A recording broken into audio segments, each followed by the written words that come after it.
Jamaah sekalian yang dimuliakan Allah, coba kita perhatikan, kalau misalkan kita ajukan pertanyaan minimal kepada diri kita masing-masing, kenapa ketika kita tulis lafaz Muhammad wajib ada tasdidnya di atas mim sebelum dal? Kemudian kenapa ketika kita sebut Muhammad harus diteruskan dengan sallallahu alaihi wasallam, sedangkan nabi-nabi yang lain alaihi salam? Kemudian pertanyaan satu lagi, siapakah ketiga utusan yang Allah klarifikasi di dalam Al-Quran surat Yasin ayat 14? Allahu Akbar walillahil hamd.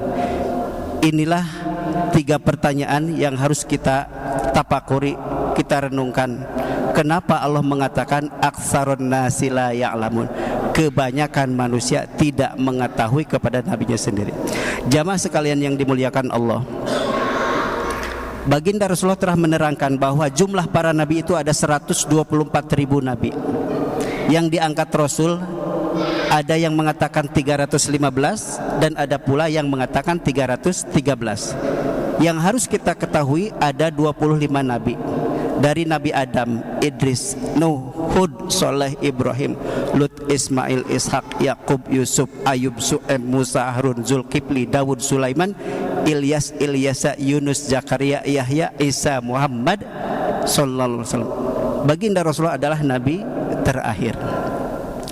Dari 25 tersebut Allah mengangkat menjadi ulul azmi 5 orang nabi yang diringkas namanya jadi mimin.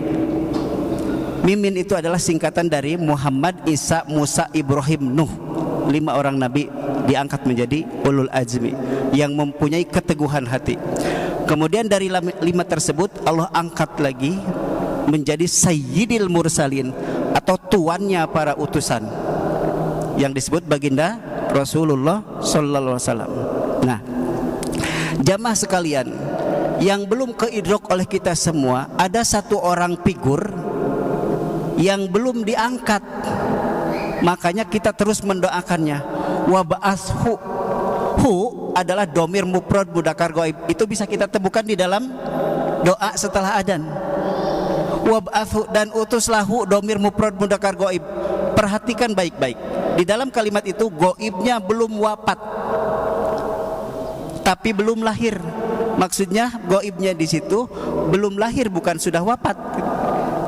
Tunjuknya kepada siapa?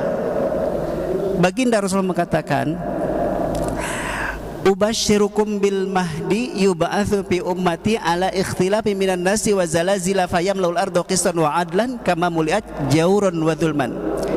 Kata baginda Rasulullah, aku berikan kabar gembira dengan Al-Mahdi. Dia akan diutus.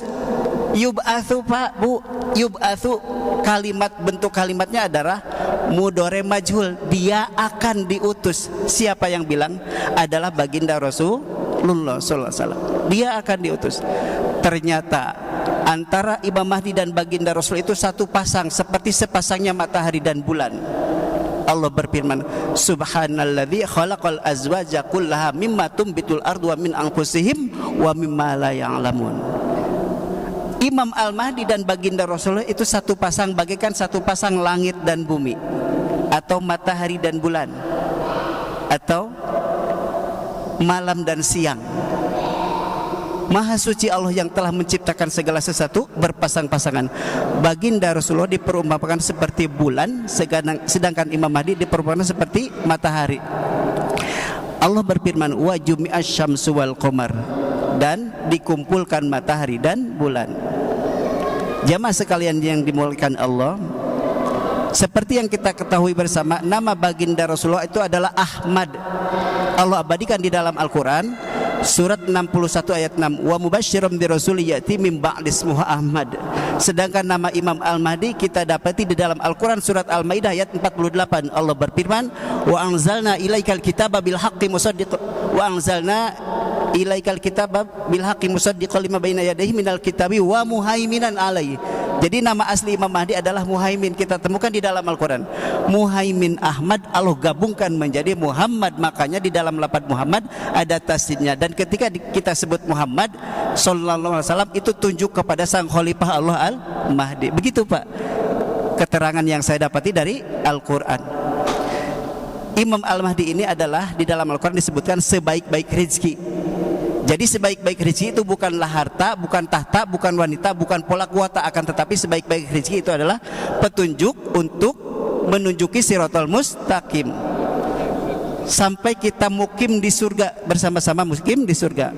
Kenapa harus ada Imam Mahdi? Karena itu jawaban dari Allah SWT. 17 kali sehari semalam kita di dalam salat meminta kepada Allah, ihdina siratal mustaqim. Kemudian Allah mengangkat seorang hambanya menjadi Imam Mahdi. Imam Mahdi itu adalah orang yang mendapat petunjuk dan akan menunjuki kita semua kepada siratal mustaqim. Apa itu siratal mustaqim? Siratal mustaqim itu adalah satu umat manusia nanti akan Allah persatukan. Allah berfirman, walau sya'allahu la ja'alakum ummatan wahidah. Kemudian satu agama. Nanti manusia akan berbondong-bondong masuk agama Islam. Allah berfirman, wa ra'aitan nasa yadkhuluna fi dinillahi afwaja. Kamu lihat manusia sedang akan masuk kepada agama Allah dengan berjubel-jubel, berduyun-duyun, berbondong-bondong. Kemudian satu pedoman, yaitu Al-Quran. Karena Al-Quran ini in huwa illa dzikrul lil alamin. Al-Quran itu adalah peringatan bagi seluruh alam. Kemudian satu komando di bawah kepemimpinan Imam Mahdi, dipimpin menyembah kepada Allah yang Maha Esa, Qul huwallahu ahad. Dipimpin menyembah kepada Allah yang tempat bergantung kepadanya segala sesuatu, Allahus Samad. Dipimpin menyembah kepada Allah yang tidak beranak dan tidak diperanakan. Nanti Nabi Isa akan diturunkan kembali ke dunia ini untuk membela Imam Mahdi. Memimpin menyembah kepada Allah yang tidak ada yang setara dengan Allah SWT. Walam yakul lahu kufuwan ahad. Senada dengan yang disebutkan di dalam Al-Quran surat Yasin, wa an ya'buduni hadza siratum mustaqim. Sembahlah aku, kata Allah, inilah jalan yang lurus. Jadi artinya siratal mustaqim itu adalah tidak ada yang disembah kecuali Allah SWT. Bapak Ibu jamaah sekalian, apakah sudah kita membayangkan bagaimana kalau misalkan seluruh malaikat, jin dan manusia semuanya bersama-sama menyembah kepada Allah SWT? Allahu Akbar walillahil hamd. Itu pertanda miftahul jannah la ilaha illallah. Terbukanya kunci pintu surga dengan tidak ada yang disembah kecuali Allah Subhanahu wa ta'ala. Apa yang terjadi?